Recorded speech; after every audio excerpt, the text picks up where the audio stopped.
So, hi, everybody. I'm Joy Vernon, and I'm the organizer for the Greater Seattle Tarot Meetup.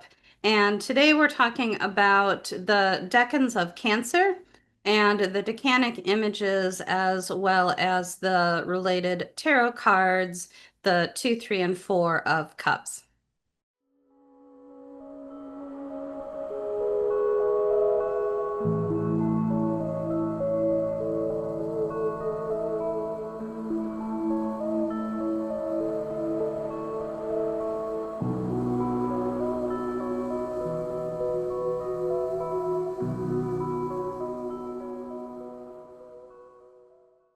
And John? My name is John Allen. I'm the current organizer for both the Denver Tarot Meetup and Denver Tarot Geeks. Both of those particular groups were formerly organized by Joy before she moved to the Northwest. Are we going to go straight into the slideshow for the decans of Cancer? I can probably just give you just a brief overview of what cancer is all about.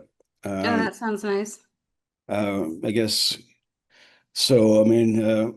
Cancer, of course, for those of you who may not be as familiar with astrology, I mean, again, might be, for those of you who are, this was probably going to be a review, but that's never hurts really.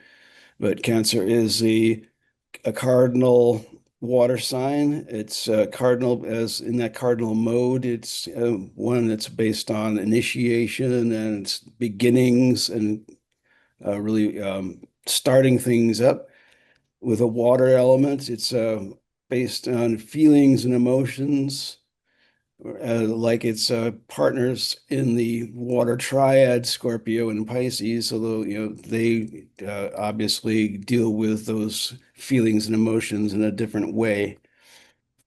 But I guess I can probably go ahead and segue into that, unless you've got some more you want to add to the Cancer, Joy, before we go ahead and That, get I mean, second. that's good, and I think that I th I don't know. I mean, yeah, can I talk about it more? Of course I could. Course. Yeah. So you invited me, so I just might keep going.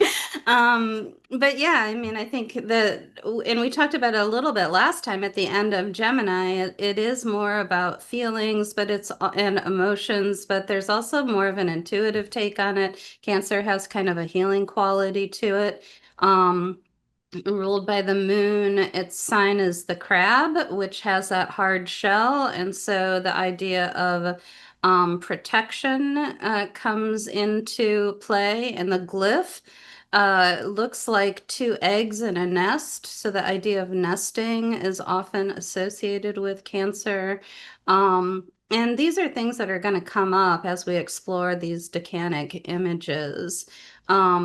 And the Hebrew letter associated with Cancer is pet, which is a fence or enclosure, which goes right along with the idea of nesting. It goes along with the hard shell of protection and some things like that. And the tarot card is the Chariot. Chariot, yeah. And which we actually covered that little while a couple of weeks ago. We were doing a concurrent series for an Denver Tarot meetup where we are looking at each card astrologically.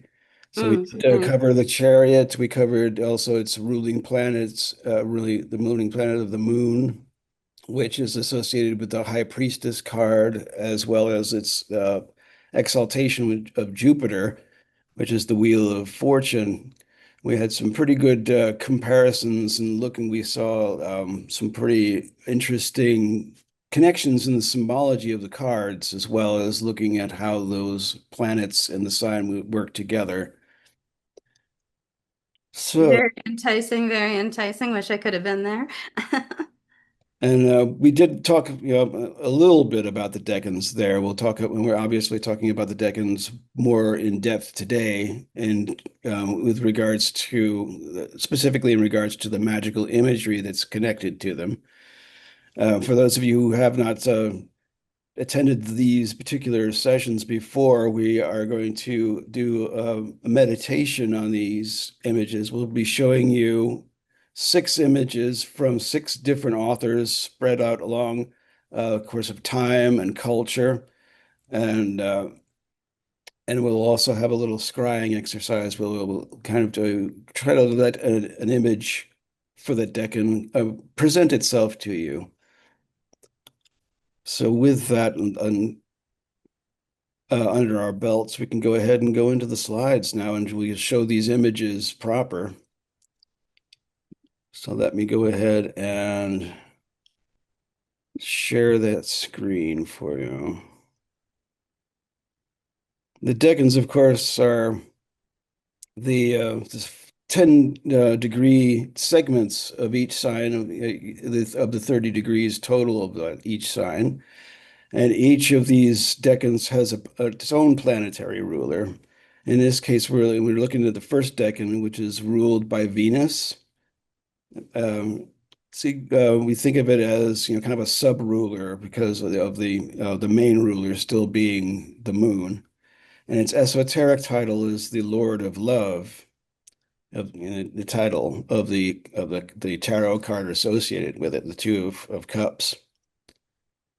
And Cancer marks the summer solstice. It's the height of the year where there's more daylight, at least in the northern hemisphere, and has been in the past in ancient systems been associated with the first sign of the zodiac rather than Aries. A lot of of traditions in, say, ancient Egypt had this synchronized with the annual flooding of the Nile, and a lot of that fecundity and growth happening at that time. I mentioned that this has a Venusian relationship here, in concordance with the overall lunar rulership. There's establishes a bit of a cyclical pattern here of love and need, love being the Venusian quality, need kind of being the lunar quality. One archetype that's associated with this decan is the mother and child archetype. This is how Austen Coppock writes in his book that we had mentioned in our bibliography. And it's a case of, like, the mother nurtures the child, and there's also the child is a kind of an extension or an expression of the mother. So there's that mutual kind of dynamic, or kind of a mutual feeling of need and love. And a similar dynamic can occur between committed partners in that sense, that one really kind of like has its roots in the other, and each nurtures the others. And this decan is usually used magically to establish mutually nurturing relationships. So we'll go ahead and we'll look at the images. What we've done was we will first read the description of the written description of the images, which is how they were usually expressed, not pictorially, but verbally. And we'll give you a moment or two to picture that in your head before we show you an AI generated image of that image right there. So our first author is Ibn Ezra, and it's a lengthy description. I only have part of it in text here, but it is a handsome young man wearing clothes, and he has some sickness. And in his face and fingers, there is some crookedness, and his body resembles that of a horse and an elephant, and his feet are white, and on his body are hanging ornaments in the shapes of trees, and he sits in an orchard that grows fragrant stock.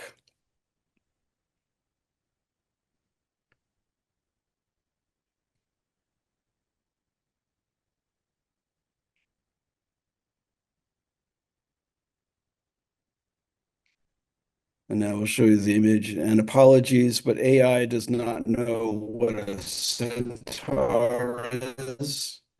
I did ask for a man with a horse's body, but that did not happen. But this is an interesting little different take on that.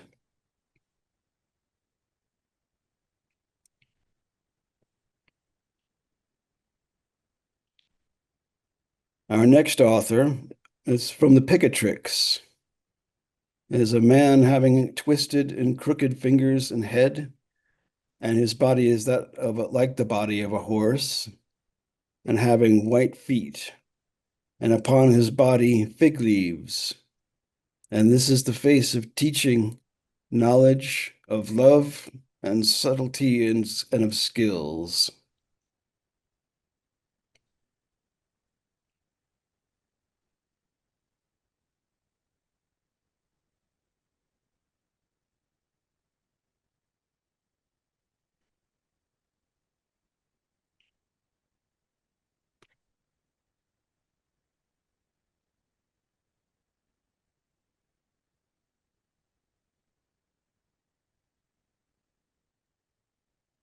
Our third author is Cornelius Agrippa, Heinrich Cornelius Agrippa, the form of a young virgin, adorned with fine clothes and having a crown on her head. It giveth acuteness of senses, subtlety of wit, and the love of men.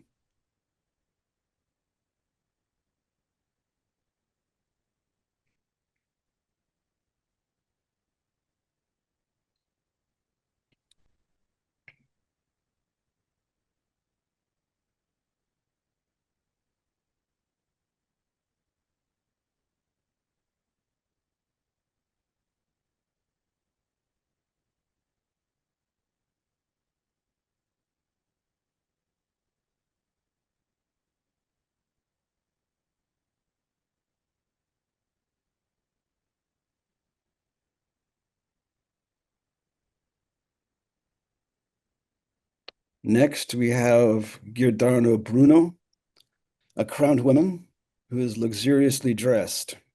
She is holding an olive branch in her right hand and a drinking cup in her left hand.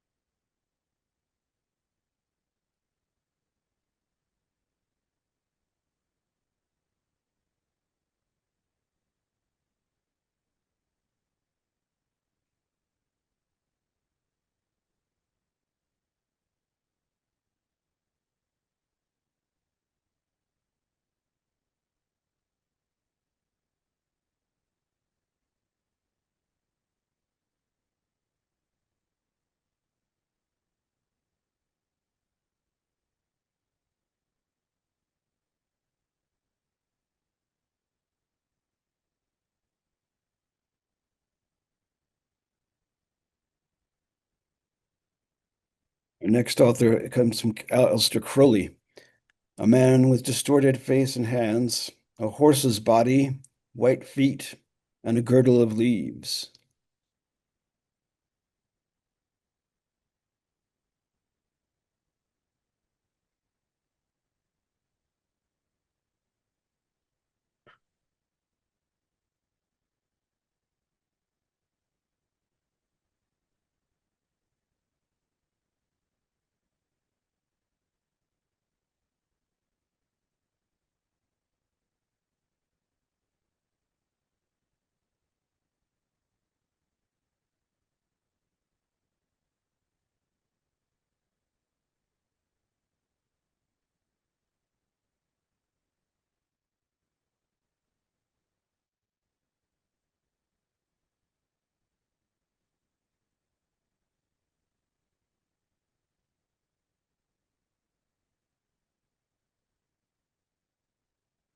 And lastly, we have Austen Coppock, whose image is a mother and child.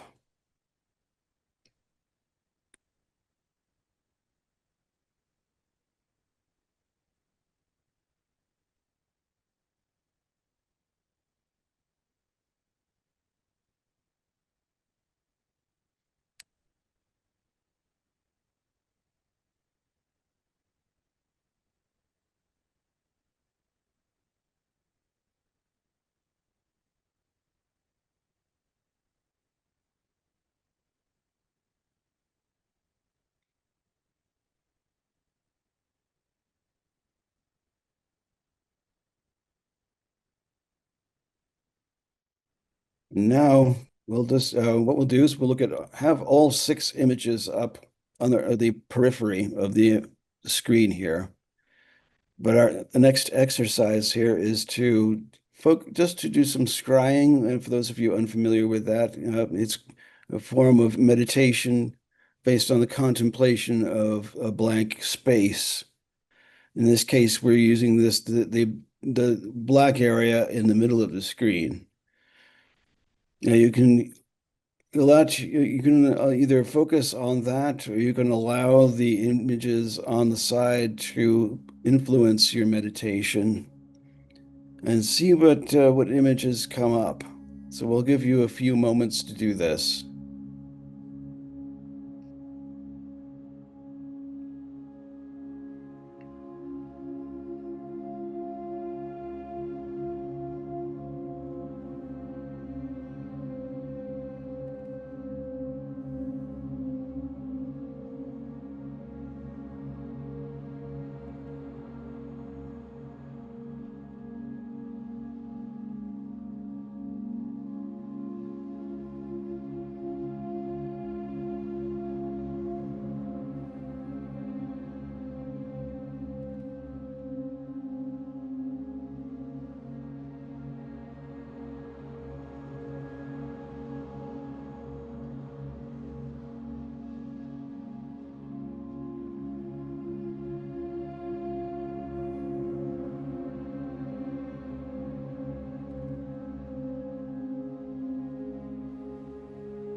And at this point, we can open the up the group discussion. If anyone would like to share any experiences that they might have had during the meditation, or if you want to comment on the nature of the images that we have to contemplate here.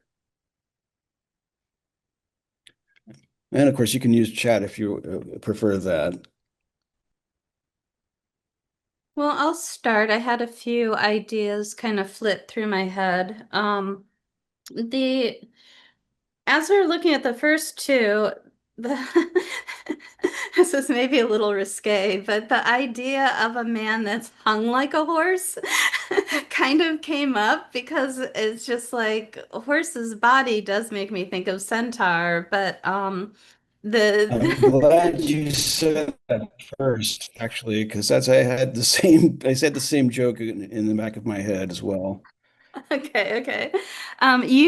Someone says they visioned horse-headed man with a mother and child image. Interesting. A community of depth, love. Nice, nice. Um, Let me get that back up. Depth, love, and connection. Nice.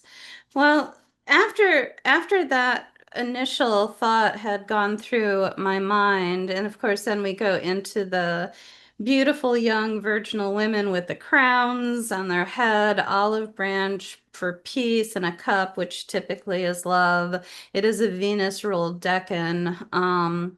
And the thing that came to mind then, because I was immediately shifting into the Two of Cups, even though we're not at that point in the discussion yet, but it occurred to me that the idea of love brings out the best in women. They're crowned, they're beautiful, I mean, and AI loves gorgeous people. And so they're particularly gorgeous here. And but it doesn't, in these images, it doesn't bring out the best in men. It brings out distortion, crookedness, deformity. And so I thought that that was really interesting because I tried to imagine any one of these, horse-bodied, crooked, hunchbacked men in some kind of relationship with one of these beautiful young women. And it's like, ew, not great. But then, of course, the idea that, just kind of a gender stereotype, but nevertheless, a long-term assertion that, oh, a woman will help to calm a man or bring out better qualities in him and make him more um, uh, loving and kind and things like that. Um, I think one yeah, thing that kind of go on. when you were talking about that too, and also just contemplating that message or the images we got was that I guess the virgin aspect of it is kind of related to Artemis or Diana, who both remained virginal and refused to marry. And I was thinking of that the myth. I think it was what is his name, Archeon or it was Actaeon. Yeah. Yes, Actaeon, who some say accidentally caught a glimpse of her bathing in a pool or deliberately spied on her. But in either case, she took umbrage at this and transformed him into a stag, who was immediately set upon by his own dogs as punishment. Yeah. It's not too much of a stretch to go from horse to stag, I guess. No, I think that that's a really good example. Um, yeah, definitely.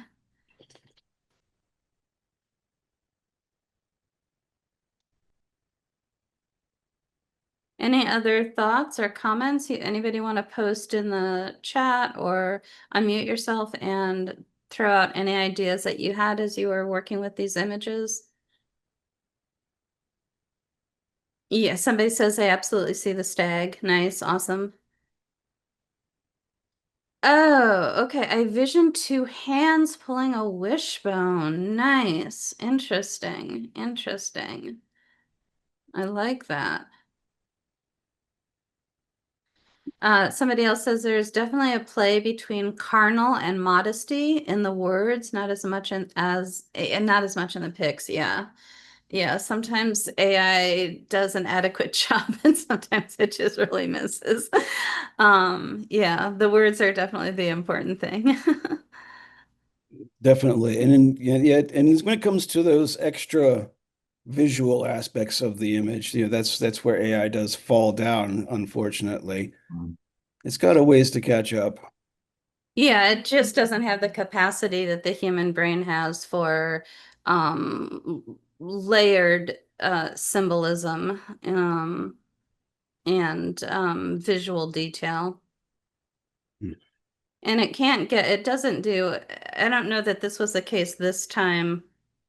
Because sometimes Picatrix always says this is a face of blah, blah, blah, and blah, blah, blah. It's like, and I don't remember, did it say that this time? But the a lot of times the emotional things like this is a face of abundance and wealth, or this is a face of poverty and exile, or it'll say things like that, and a lot of times AI can't really capture that kind of the emotional Yeah. component of the, especially when it's one of the contrasting ones where the image itself is good, but then the words are bad, or vice versa. The emotional feel is negative, or vice versa.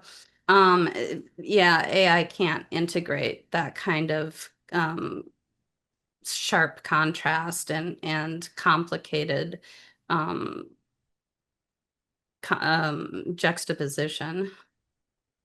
Yeah, Picatrix says it's a face of teaching, knowledge, love, subtlety, and of skills. Teaching, love, subtleties, and skills. I've got it open here. Let me see if I can find it. Interesting. Interesting. Yeah, I mean that takes me to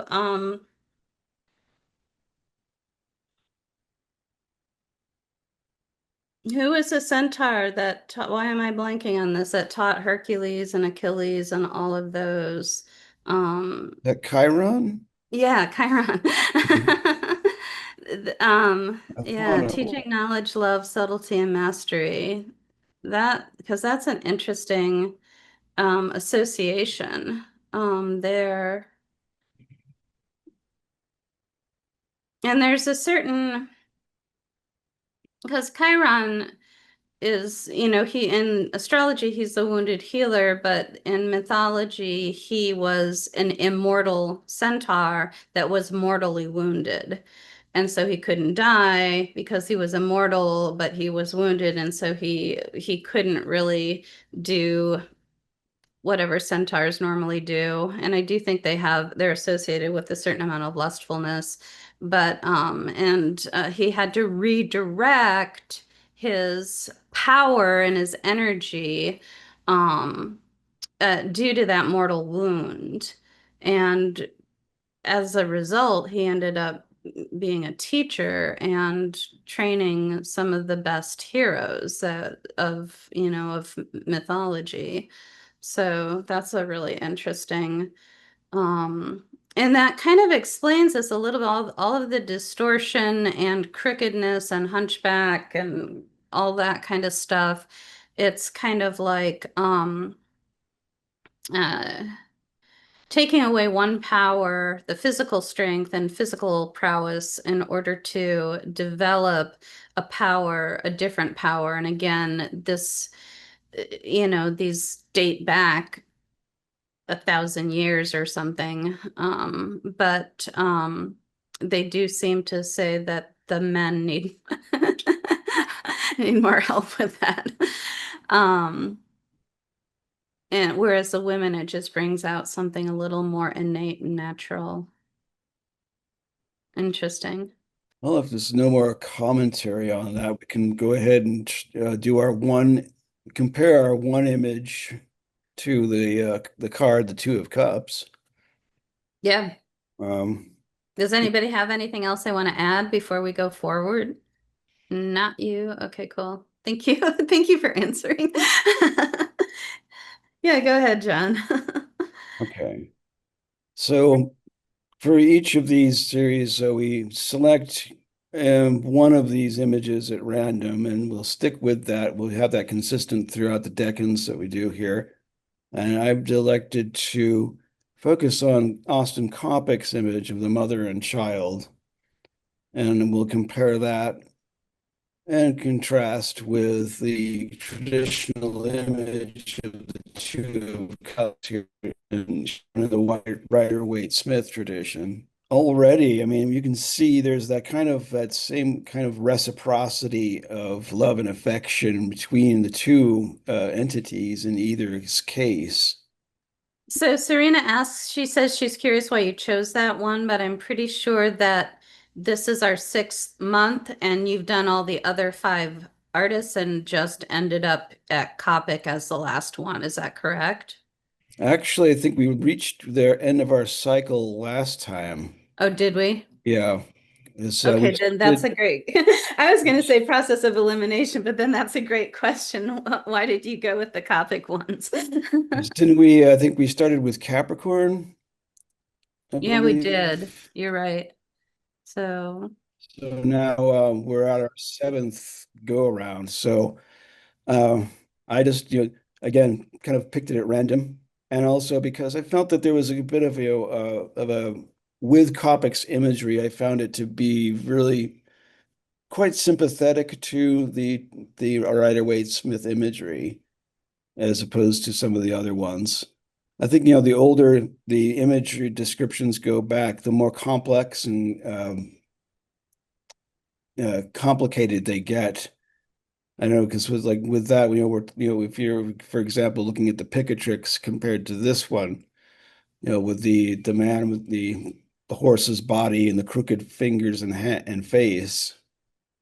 So it's a bit more of a stretch to compare those two.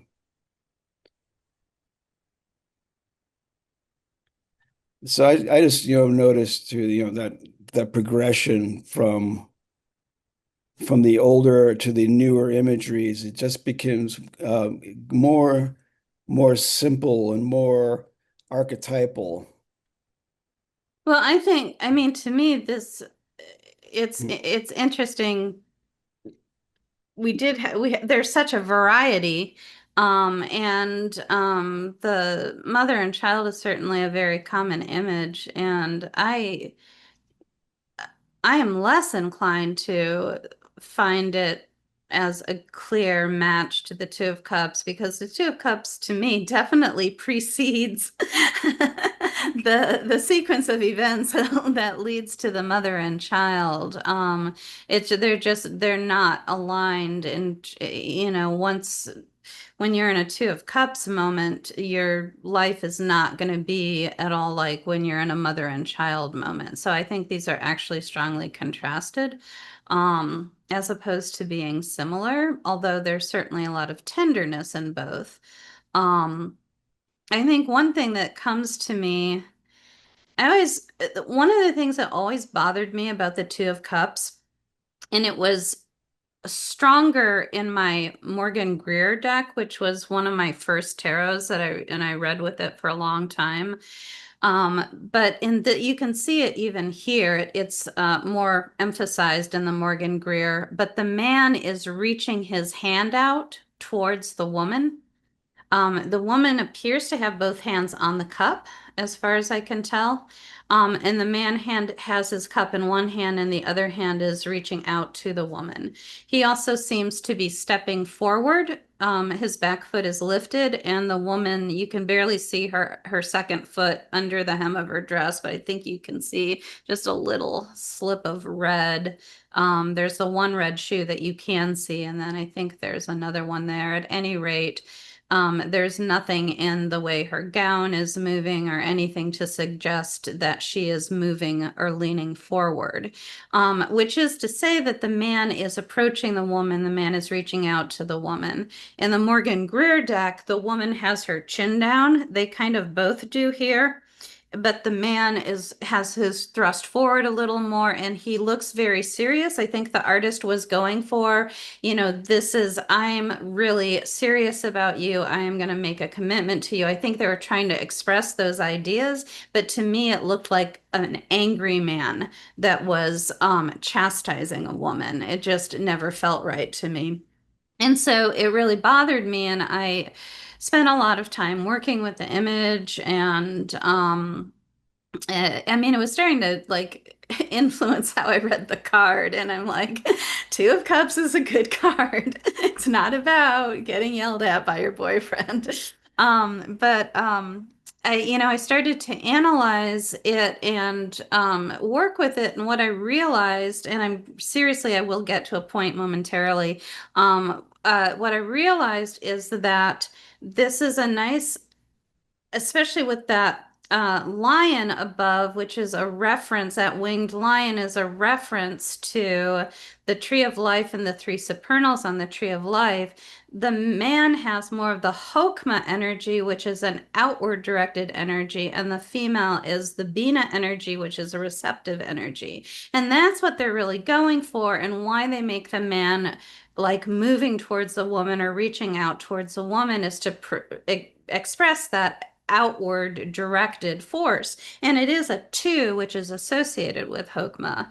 And what's interesting is when we go over to the mother and child, then the mother becomes the outward directed force and the child becomes the receptive force. So there's definitely a distinct shift from the woman in the earlier step, the earlier stage of development being the receptive one, and then in the later stage of development being the active one, which Bina is in turn active as she it's called uh, relative polarity as she sends energy forward towards Hesed. She becomes the active one, and Hesed is the, which is Jupiter. Um, so I don't know, it's blue.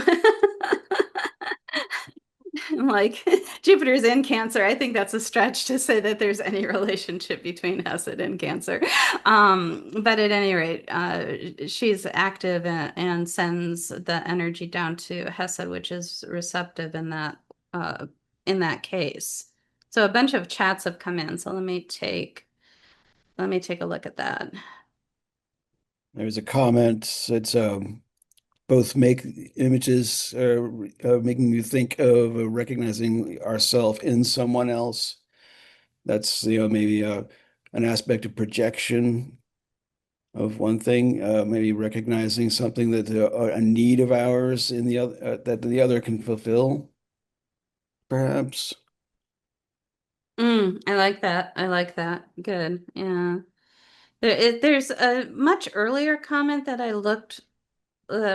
missed before. So I'm sorry that I missed it. Somebody had asked, that was my question, why is the association with a horse-bodied man? What's that stands for archetype wise? I think we eventually did get there, but thanks. If we hadn't, that would have, if I had seen that, that would have been helpful.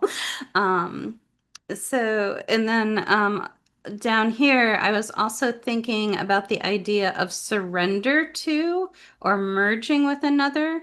Because, yeah, I wouldn't normally think of a parent-child for this card. Okay, interesting. Connection, exchange, mutuality. Yeah, for sure. Those are definitely words that apply to both. Somebody else says Austen Coppock originally described this image as a mother carrying a child. Oh, yes, he does, who in turn carries a child. Yeah, yeah, it's like this holograph, or is that the right word? Holographic thing. And so on, this endless mirror of selves nested within each other. Yeah, that kind of Russian doll thing. This was the image he came up with originally before mother and child.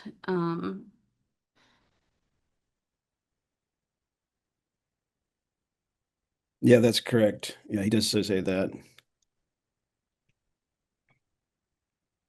Again, a bit of a limitation for the AI, but also his description is very, very brief. It's just one short sentence. Yeah, and even his artist didn't pursue that particularly. They tried to get some of the mirror image. I don't know, you probably can't see this. They tried to get some of the mirror image stuff.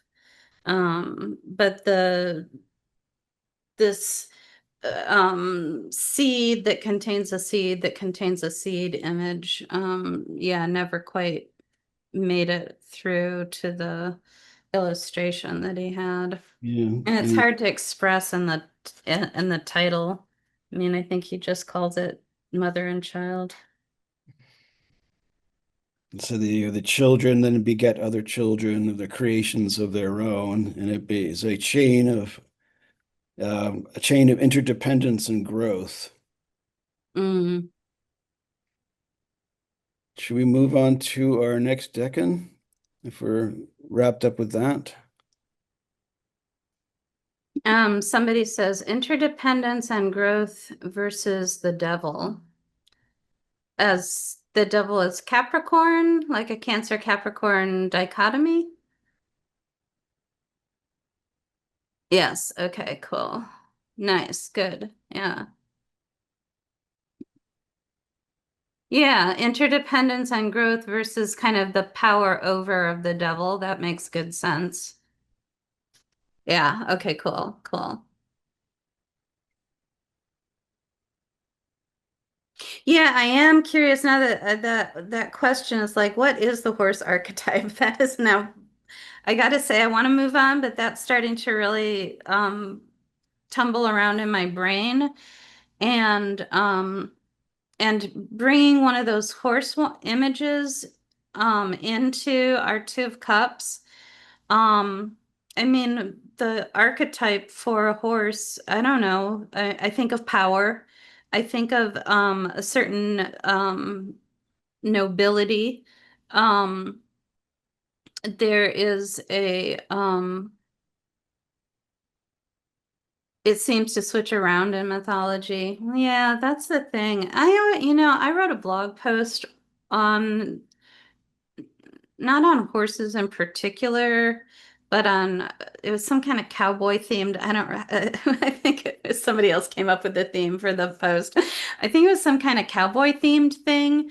And the centaur, anytime there's a human animal connection, they usually talk about the human being the higher expression of the soul or reason or something like that, and the animal part being the animal urges. And so, and we kind of talked about that, even that hung like a horse idea is in order to emphasize the physical passions, um, and not the logical reasoning crown that the women got. But I mean, I had a series of I hold questions in my mind for a really long time. So this goes back through ages and ages and different people talking about things. And I used to take writing lessons. And then one of my friends described to me the practice called Shakti Pat or something. I don't know how to say it. But she described a yoga position that was supposed to raise Kundalini. And it was this weird kind of handstand with your legs wrapped around your arms, but you were still crouched down so that you could kind of wobble, and you were supposed to kind of hit your tailbone against the ground and do that rhythmically. And she said it was supposed to raise Kundalini. And I was kind of like, well, that's kind of what happens when you ride a horse, because you're doing this rhythmic, you're posting or whatever rhythm that you're in connection with the horse. And so it occurred to me that because there's always this kind of there's not just the physical prowess of the horse, but there's always this nobility or even kind of spiritual expression that we get when we think of the cowboy or anybody that really rides a horse a lot. And it occurred to me that riding a horse could open up this Kundalini channel, and that would make that increase that spiritual connection. Um, and so I think that even though with most animals that human animal hybrid is about connecting with the lower forces, I do think, in my opinion, which is only mine, and haven't come across any actual like knowledgeable scholars that also say this, so I might be wrong. But it just seems like the connection of human and horse is an elevating connection and more godlike than it is debased. Kind, power, reverence. Yeah, that's good.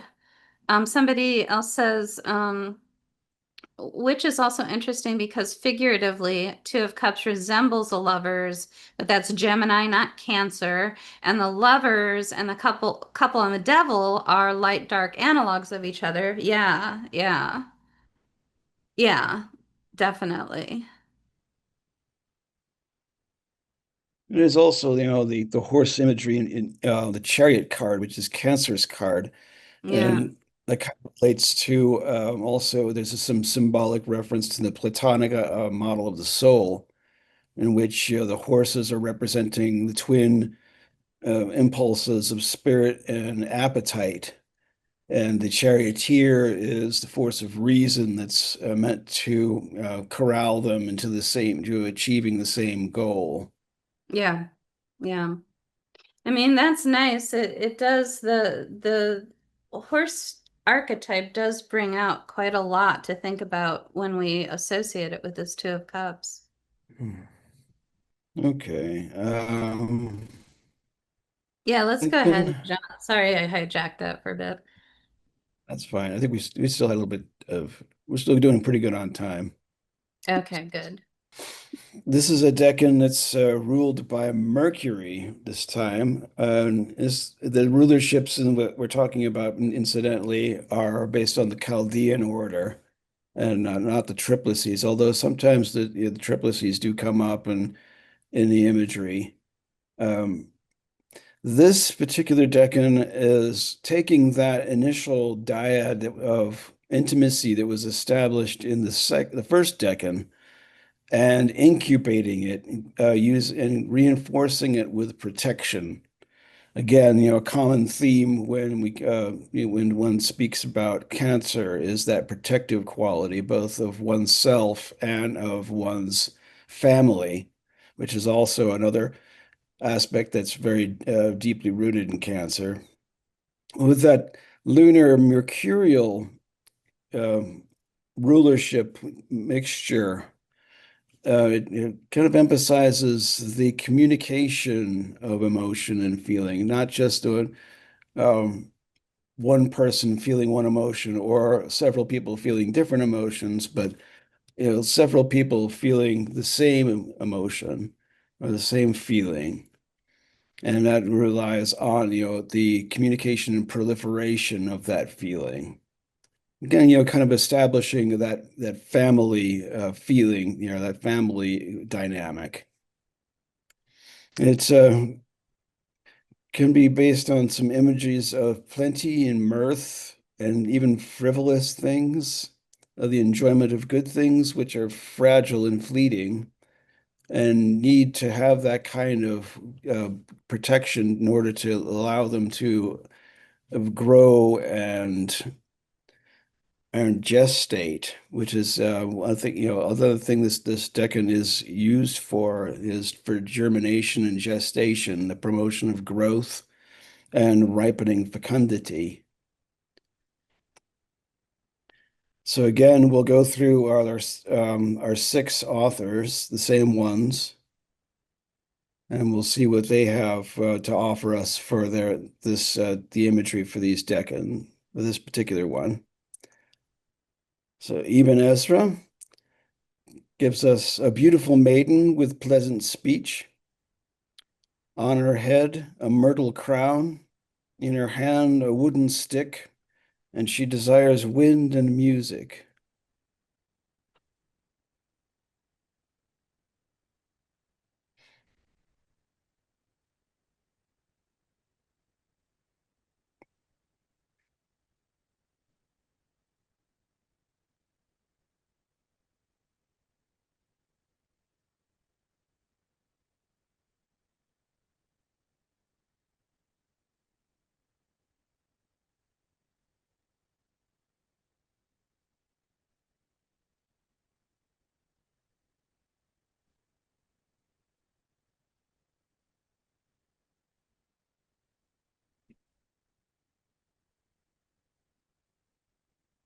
Next, we have from the Picatrix, a woman of beautiful visage, having on her head a green wreath of myrtle, and in her hand is the stem of a plant which is called the water lily. She sings songs of love and joy. And this is a face of playing and of wealth, joy, and abundance.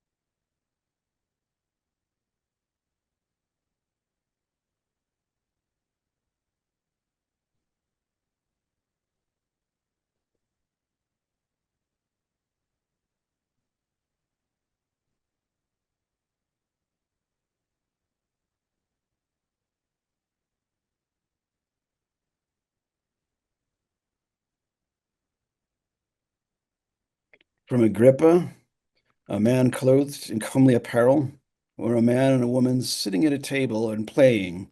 It bestoweth riches, mirth, gladness, and the love of women.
Bruno's description, a man and a woman sitting at a table playing a game.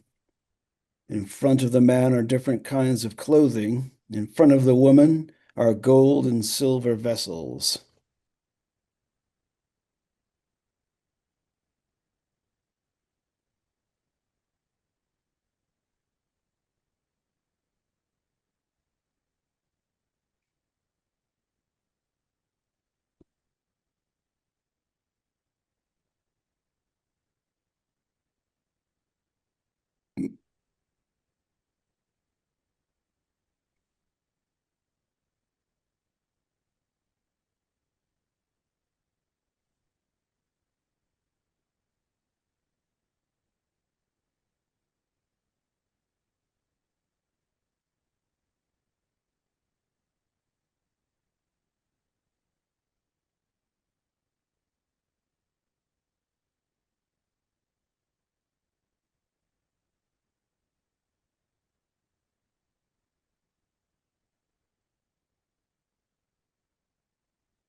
Crowley's description is a beautiful woman wreathed with myrtle. She holds a lyre and sings of love and gladness.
And Coppock's image is a walled garden.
And once again, we will contemplate the six images plus the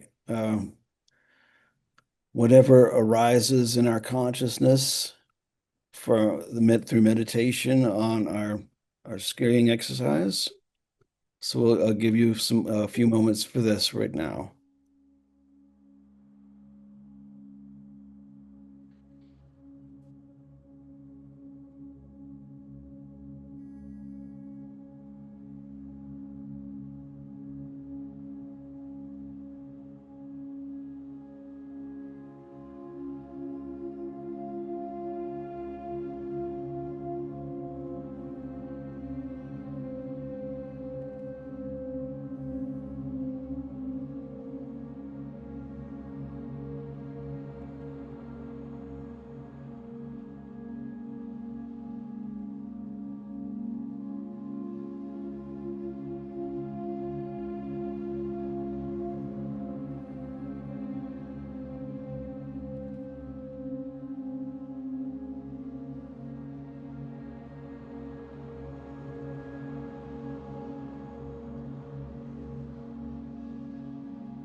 And once again, we can bring this open to, we'll open the discussion up on this.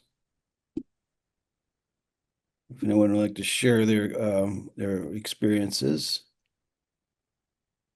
Nice. Somebody says, I visioned the joyful bustle of a guarded beehive. Ah, love that. Yeah, like the place where you've got that enclosed space or safe space that is there for you to do your work, and you're not distracted, and you know, and there's a that connection with others and working together. That's really nice for this decan. And incidentally, bees are ruled by Mercury, Oh, I didn't know that. That's cool. at least according to Rexy Bills. Oh, excellent. Very good. So very appropriate imagery there. And I was thinking, Mercury, I think they certainly are industrious. Yeah, I that's a key word I use for bees too, industrious. Yeah, absolutely. Mercury, I think, is associated with game playing competitions, things like that too. So the fact that there's two games here, the fact the one with the man having clothes in front of him and the woman having silver and gold vessels or something like that, I felt like they were gambling. Yeah, I think I mean there it does have that kind of like that feel about it, but again, it's like, maybe they're just playing a game that we just don't know the rules for yet, or maybe these are the game pieces that are being used. Yeah, could be, could be. And they're both of them are containers. I mean, you can look at vessels as containers of liquid or any kind of substance. Clothing are the containers that we put on ourselves. That's nice. So this is cool. There's a comment over here. I imagine the musical whistling of the wind through the woods, a magical ability to grow a garden inside a flute, and the experience of being the music produced. I love that. And when I first, and this was actually not just today, but when I first read that Ibn Ezra one of the woman holding a stick, um, it made me think of a flute or holding a stick or a piece of wood or something like that. But that made me think of a flute because a simple flute is a hollowed out branch or piece of wood. Um, and and Mercury, um, besides the game playing, there's that Mercury association with air, the element air with speech and noise, and air is used to produce sound. And so the singing that we get, but that made me think of that first woman as actually playing a flute. So you tuned into some of the things I also was thinking about. Um, Oh, interesting. Game playing also involves protection, such as not showing your hand. So yeah, really nice at protected garden, and like what are you keeping safe? Your strategy, you're not showing your cards or your letters in Scrabble or something like that, trying to, keep your strategy secret. And somebody says there is a safety in all of these images, different in some, but still there. Yeah, there is a sense of uh yeah, being protected, there's a relaxed, especially the images that describe music, and well, anything that's music or playing a game, you have to be fairly, relaxed. It's not you're not on guard. You're not worried about being aware of your surroundings. You know that you're safe, and so you can do these things that are relaxing. So nice, yeah. It's singing as if no one is listening, Yeah.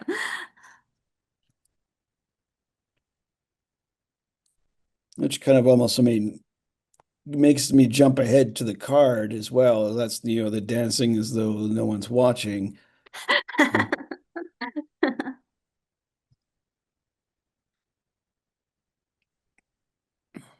Yeah, let's do it.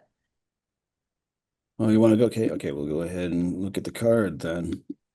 So again, we'll focus on Coppic's imagery in relation to this card.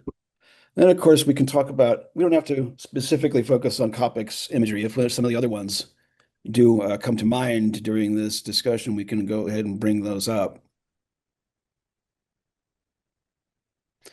I think one of the things that Coppock describes in his book too is that he does bring up the triplicity ruler. In this case, it's Mars ruling the second decan. And with Mars, there's an implication of, it's that bringing up that old adage or axiom that, constant or freedom, the price of freedom is constant vigilance.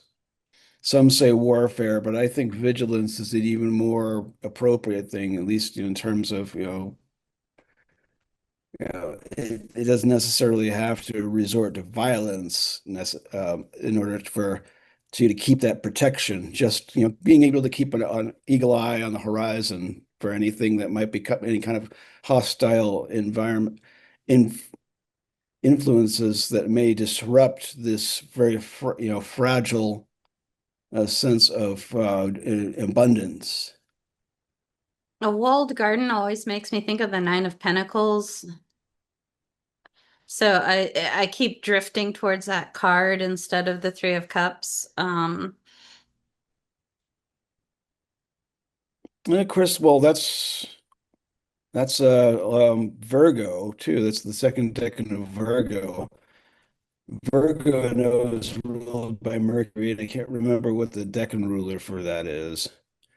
I Oh, think the it Nine of is Pentacles is Venus. Venus. That's right. Okay. Yeah. Yeah, and I kind of noticed that there was some I mean, we talked about some of the Mercury symbolism that came up in those decanic images, but there was some Venus too, because first of all, women generally can be associated with Venus. And so frequently when we get a Venus ruled decan, the subject of the image is much more likely to be female. And we did have three women in this well, three women and then two couples in this grouping. But then in addition, the lyre stringed instruments are associated with Venus. Uh, music is associated with Venus. So there were quite a number of Venus references, I thought, in this particular decan, even though it's ruled by Mercury. Or like you said, Mars in the triplicity system.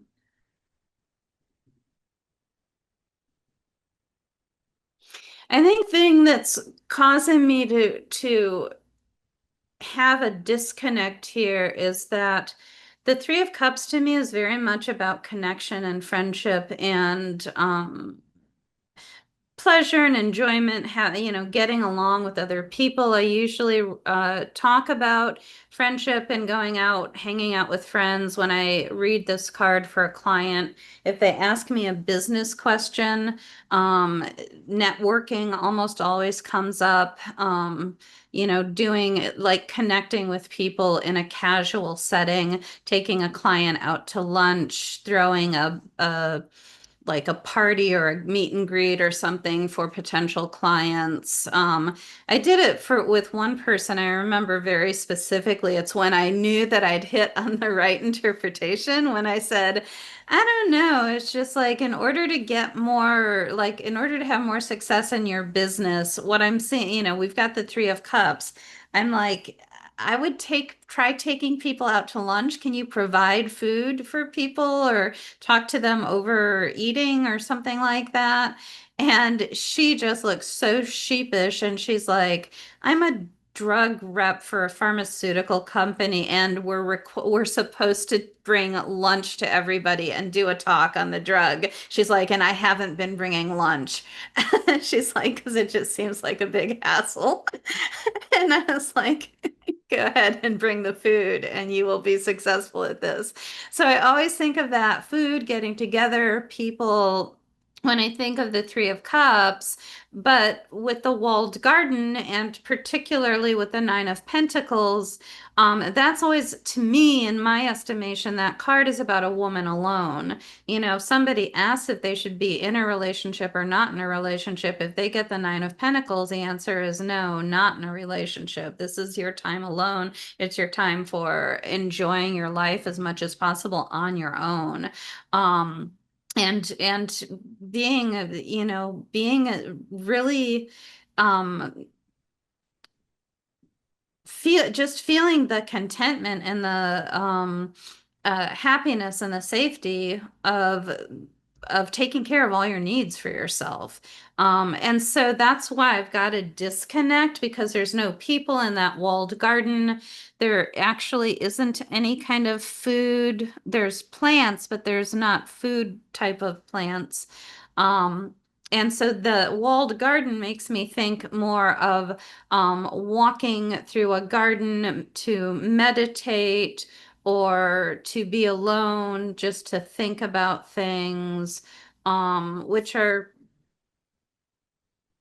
which maybe that makes sense with some of the Mercury. Mercury is a little bit, Mercury always, I mean, he's fast, so he always feels like he's doing things. He always feels like he's like, you said bees were industrious. Mercury is always trying to do things and take care of things. Um, I remember doing an invocation with Mercury one time, and he was just like, "Why are we just sitting here? Let's get up and do something." And it's like, okay, I'll just invoke a moon next time because I don't want to get up and do anything.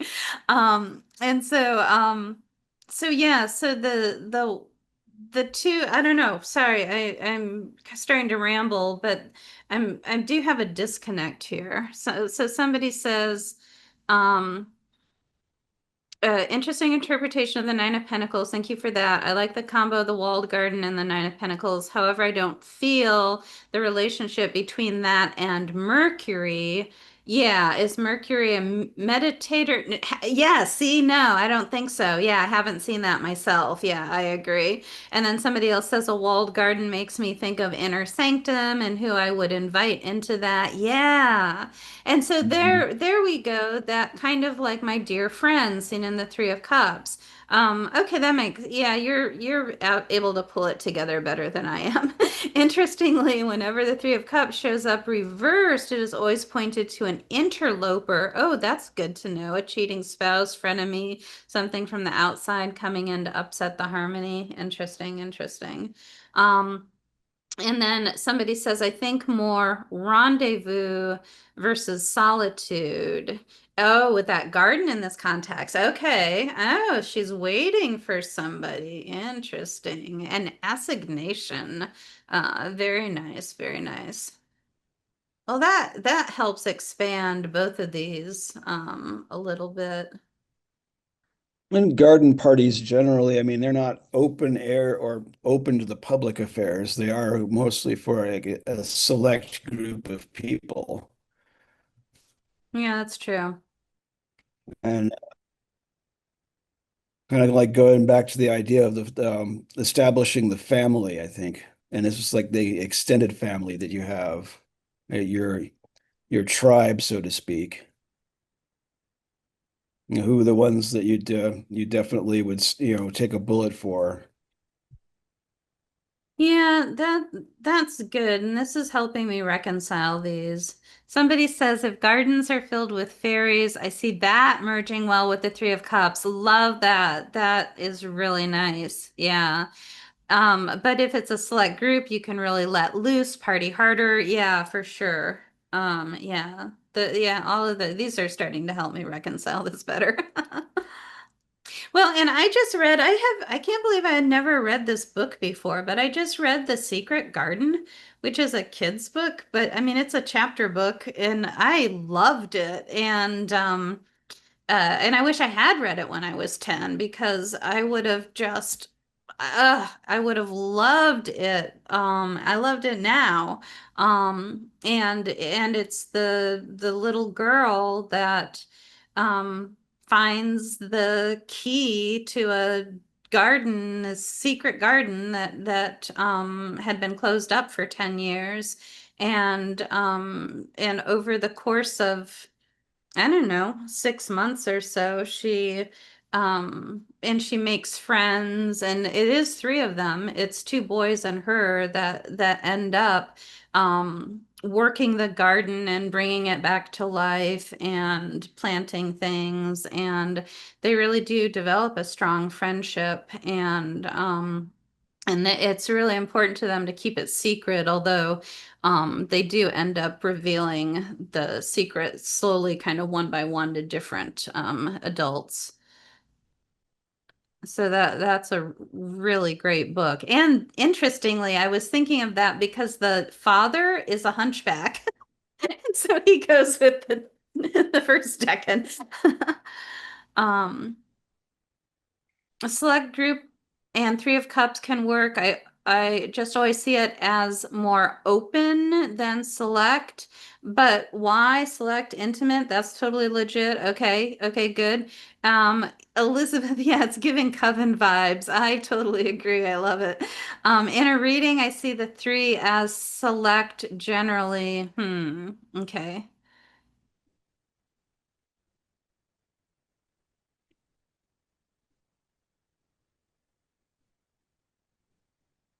Interesting, interesting.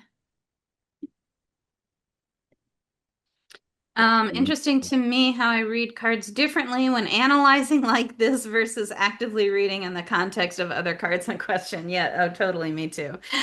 Me too. Okay, excellent. Now we can go on to our final decan now, I think. So our final decan, the third, is ruled by the moon, with a being the Lord of blended pleasure. Here we have a slightly different dynamic presented to us rather from in contrast to the first two. And there's two versions or two titles. At least, the Golden Dawn title of the card is Blended Pleasure for the Four of Cups. And it's depending on how you look at it, you could see that as refusing more than is needed, or just being dissatisfied with what new things are being offered. Crowley's title was the card was Lord of Luxury, which has a connotation of it being about having more than what's needed. And there's a juxtaposition here about that luxurious success, and you have that blended pleasure in regards to there being something being extra being offered to you versus the idea that there are, a limited amount of resources to go around, and that accepting a little more on your part usually means the loss of that bit to another party.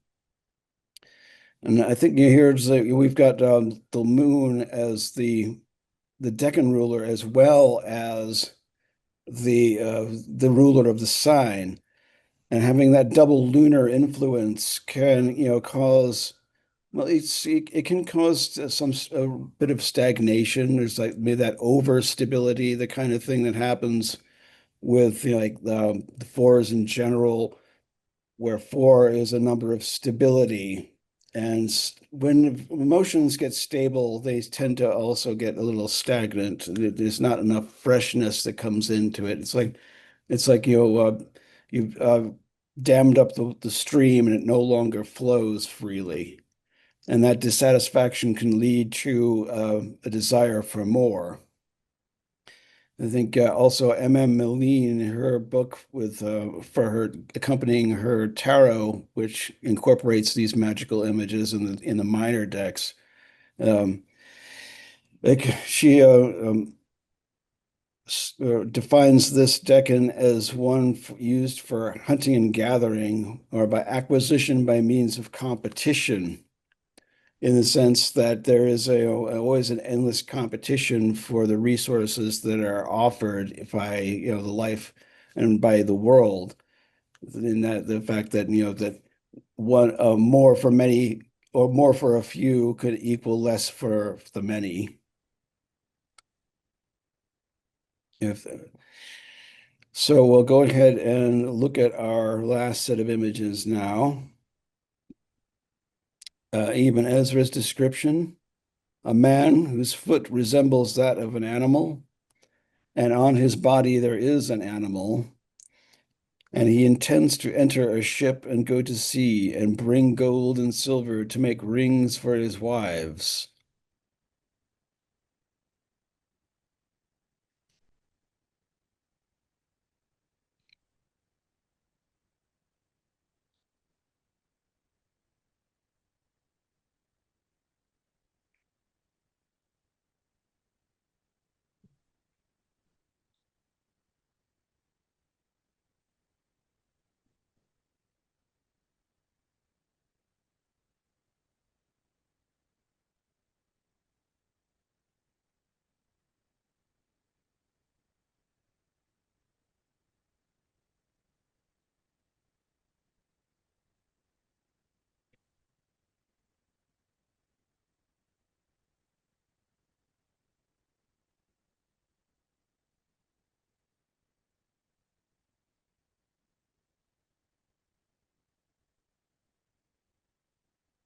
The description from Picatrix is a caliph, and he holds a serpent in his hand, holding before him golden chains. And this is the face of running, riding, and acquiring in war and strife and in contrariety.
Agrippa's description is a hunter with his lance and horn, bringing out dogs for the hunt.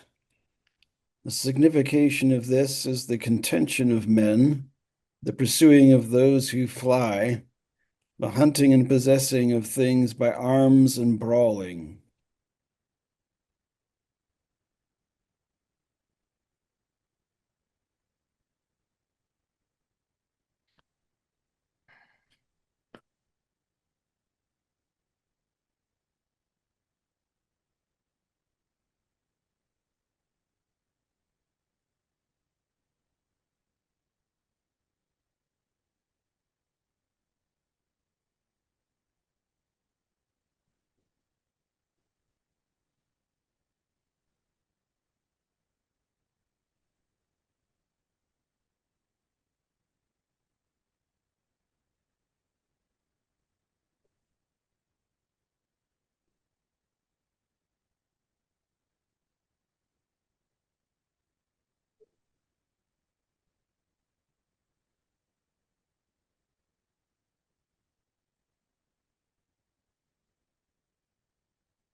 Bruno describes a sportsman with dogs running before and after him. He carries a horn in a sling. He is hunting birds and blowing his horn.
Crowley's description is a swift-footed person with a viper in his hand, leading dogs.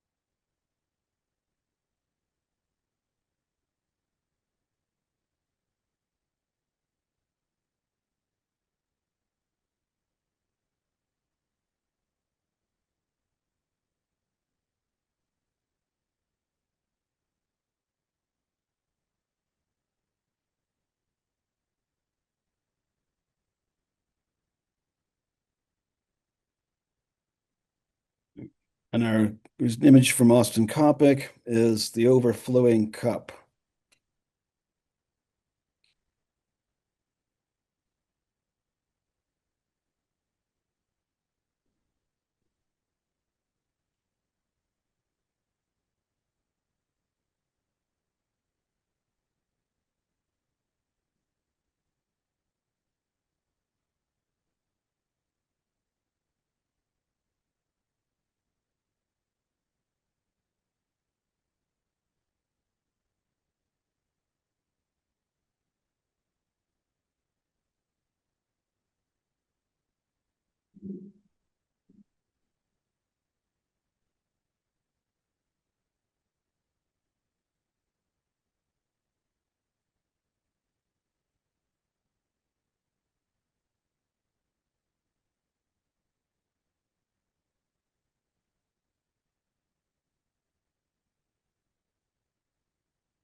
And we'll go ahead and it will have our 6 images together, plus our blank space to meditate.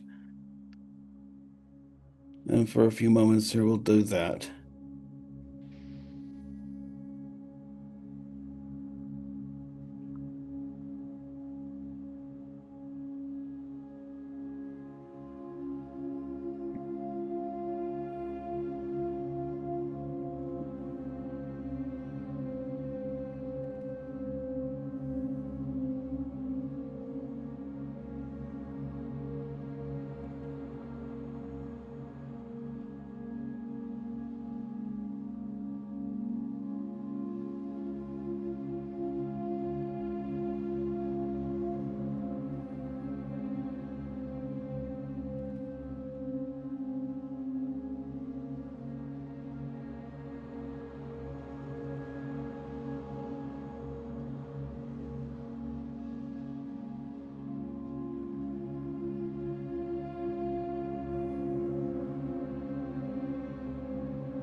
And we'll open that up to discussion again.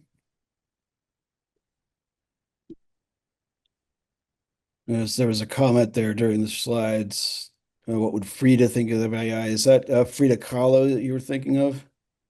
I think she means Lady Frida Harris. Oh, I was, I thought Frida Kahlo. I think both of them would probably hate it. Yeah, I agree. I mean, speaking as, someone who has some background in art, being able to, it's always the main struggle is to really get at what your inner vision is. And it's much easier to do that on your own than it is with any kind of assistance, really. It's like asking somebody else to paint it for you. Well, I was thinking these are things that are just been going through my head. As somebody says here, I saw a person swimming in a big cup with a current, two dog-like creatures peering in from the side, kind of Hecate. Nice. That's cool. You guys are doing good with the meditation. I'm kind of off on it today. I'm not really getting anything, but you guys are getting really good stuff. Um, an eruption, interesting. Well, one of the things that I was thinking, and I was being just a little more logical reason, like analytical about it, but even though we're in Cancer, I should not be, but um the we talked about how Venus is equated with women, and we more often see women in Venus ruled decans, but the moon is also associated with women. And you would think we would be seeing women in these decans, but we see all five of the ones with human characters are all men. Um, and the other thing that bothered me in this, and I talked about this with John last week when we were prepping, um, the idea of hunting with dogs is so lunar because it's Artemis, but why didn't, um, and like the authors all referred to this specifically as a man. Um, and so I feel like Artemis is, I don't know. I feel like, I think well, I think one of the distinctions that Coppock made in his, at least when he was writing about it, was, or one of the observations he made was that these were sportsmen and not necessarily out to hunt for the necessity of it, but for the excess. So maybe that's the difference. I still don't feel like that's a moon and Cancer thing.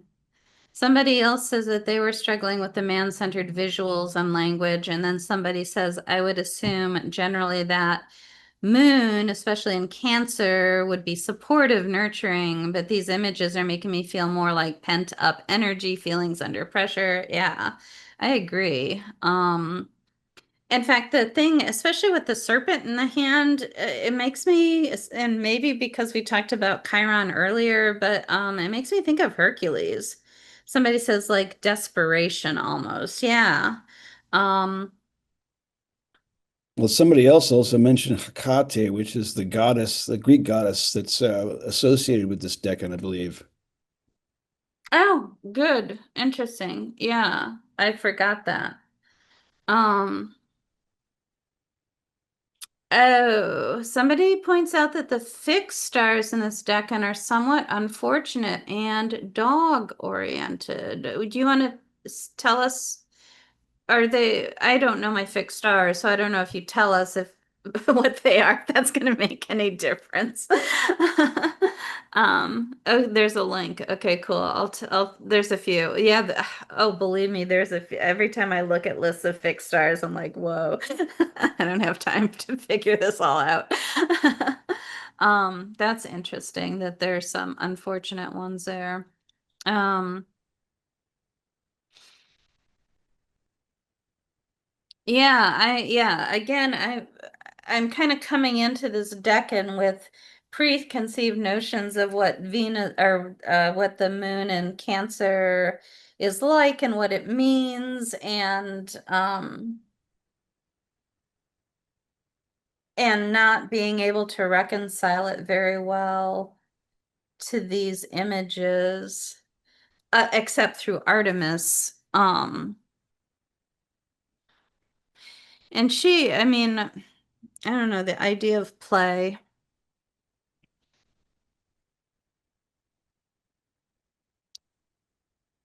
I'm still not getting anything. I'm really find the image, the Agrippa one, I think that um the hunter pursues things that fly, which I think the actual word means to run, like they fly away or flee or something. But instead, there's like birds. They kind of look like butterflies to me, but I think they're birds over his head. For some reason, it's like, why are there butterflies in that? And I'm like, no, I think they're birds. And I think it's because he pursues things that fly. So that just kind of cracked me up.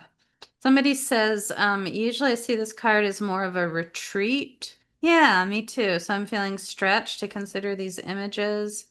Yeah, and even just to try to focus only on the decan itself. I mean, it's the mutable decan. So it's transitioning into Leo. Um, I mean, that could be something. It is a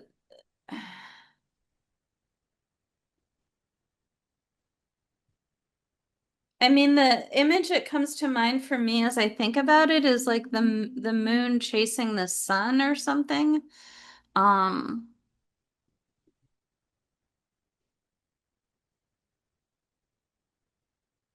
Somebody says, I feel a feminine pull toward a Cancer moon relationship and something more calm and mutable. Yeah, me too. And then somebody says, the thing I am noticing in contrast to the last one is that these are individual figures.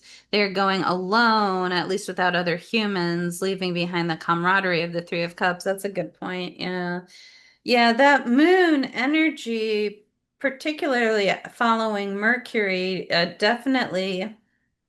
I do feel that sense of retreat or moon to me is so it's all those Cancer words. It's homey and nurturing and nesting and protected and safe and um just quiet at home with a cup of tea and doing homey things and comfortable things. And but Artemis, and like, okay, so I keep trying to put myself into Artemis. And Hecate, I think, is associated with the phases of the moon. Um,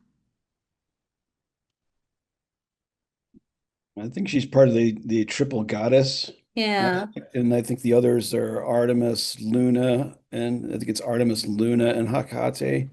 Oh, is it? I think I think that's one version of it.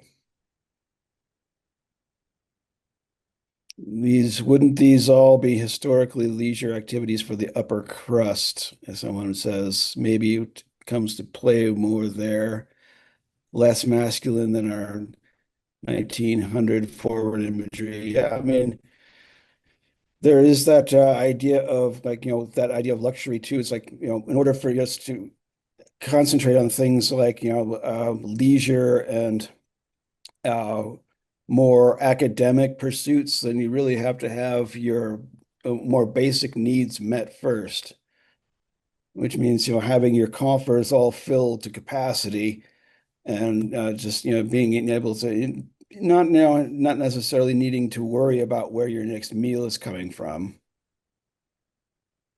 Is that from Austin's book, or I, was that I, just something you were talking about last week? yeah, that was something observation from Austin. Okay, okay. Um, and he talks about the fear of scarcity driving one to make sure that the stores are full and how it kind of belies a bit of like a hidden kind of violence of sorts. And he I don't talks. know. I'm not buying it. Hmm.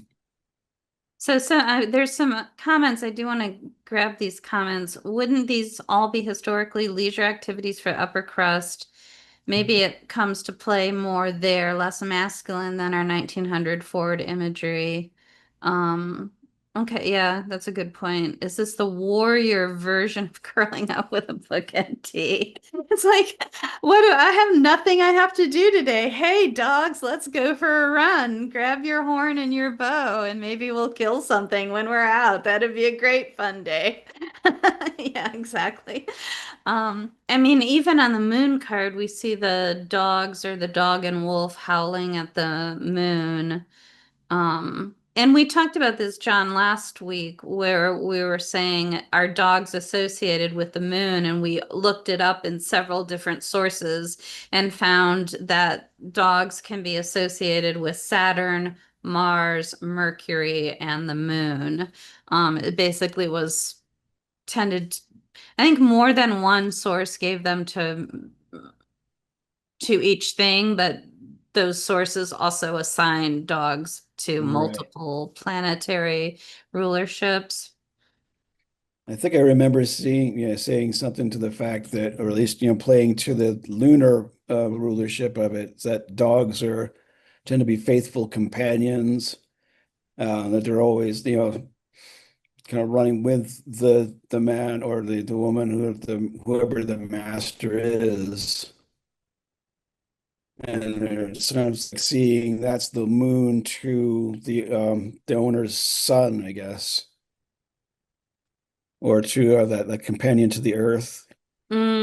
Okay, okay.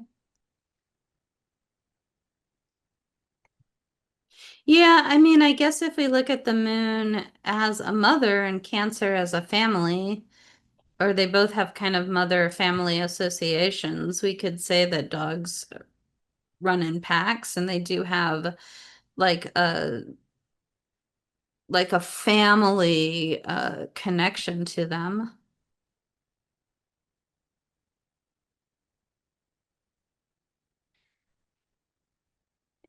Do you want a really quick look at the card? Oh I yeah. just have one last, and that would be Coppic's image here versus the Four of Cups. I mean, I kind of saw the cup coming out of the sky in the card as being the overflowing cup. He's already got the three there, and then again, it's like it's also a matter of um, how do you interpret that person's expression and posture. And in one sense, you could say that he's outright refusing the cup that's being, or at least the fourth one that's being offered to him because he feels the three is enough, or he's just simply dissatisfied with the I guess the sameness of everything that he has and that's being offered and still refusing it, but more out of despondency rather than a a feeling of I'm satiated.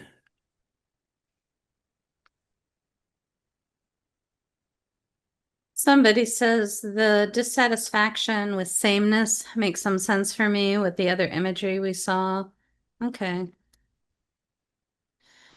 He's also crossing his arms and legs, almost as if to close himself off from what life wants to offer him. He just doesn't see it. Yeah, I agree.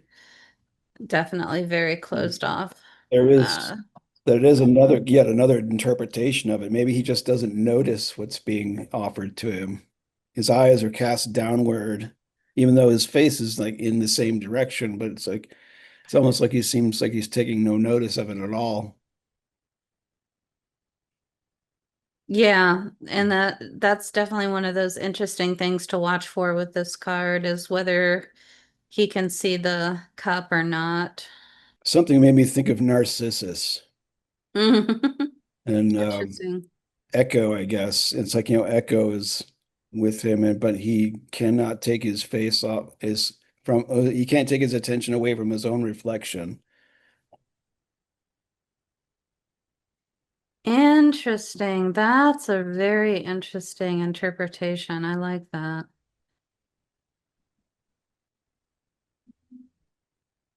I can see that there's an absorption into um whatever the focus is that causes the other things around you to fade away. And this is a much more meditative. We were talking about how the Mercury ruled deck in the previous deck and did not go well with meditation, but this one does.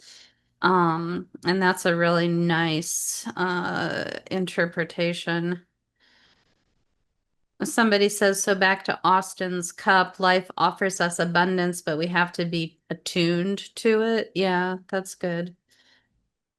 Sometimes it's the adversity cloud that offers us the ability to see. Oh, interesting.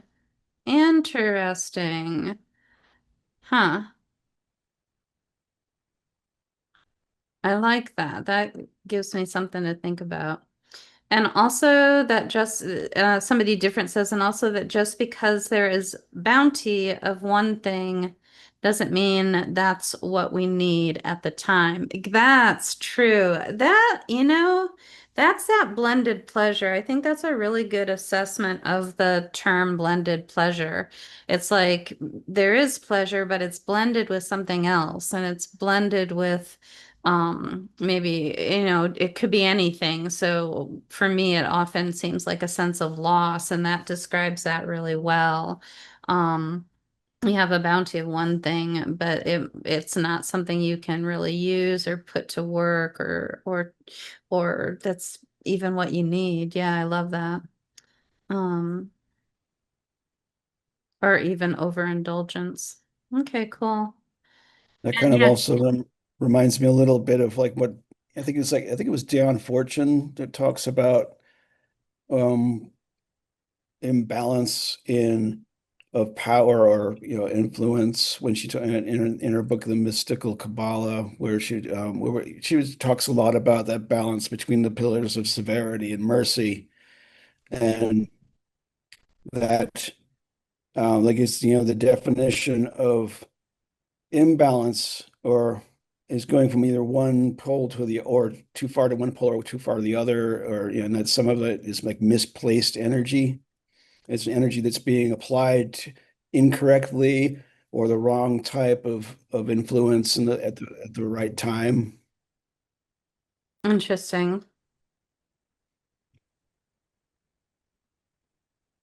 Yeah, I like that. And tying it into the tree makes good sense to me because we've got a 4 versus 5 opposition. Um, and the 4, I can see now. I mean, she equates, Dan Fortune equates Hesed with um, anabolism, anabolic, I don't know how to say it, building It's up. kind of And then and then catabolic as breaking down, but I can see it as the 4 as gathering the resources, and then the 5 as taking action and utilizing and putting the resources to work. And so that actually, this all of a sudden I'm like, this makes so much more sense to me now.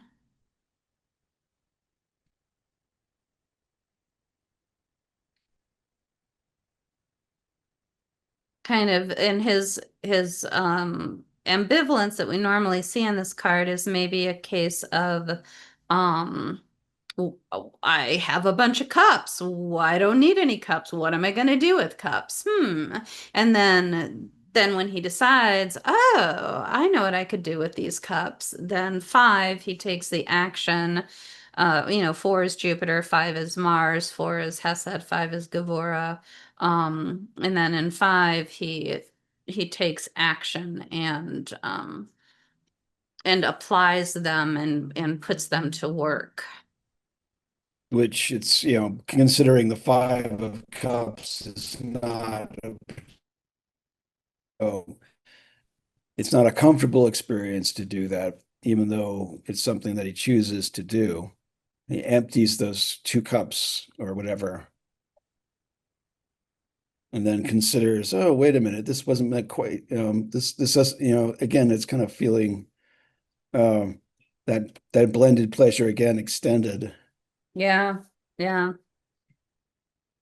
Nice. That's really cool. Thank you, John. So are we done? Do we want to stop So I the guess I can. recording or say I suppose goodbye? so. We can just, yeah, we could say Everybody's formal left. goodbye, even though most everyone's gone already. But we can say thank you for attending today's discussion. And we hope to see you again next month when we cover Leo. Yeah, perfect. Yeah, absolutely.